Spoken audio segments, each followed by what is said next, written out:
लो लो लो लो।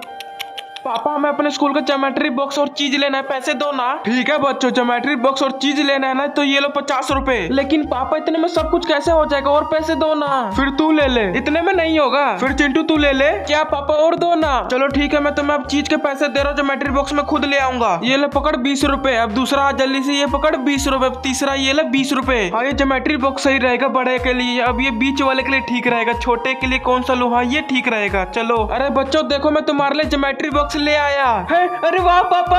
और दोस्तों, अगर आपके भी फैमिली आपको ऐसे प्यार करते तो जल्दी से वीडियो लाइक कर दो।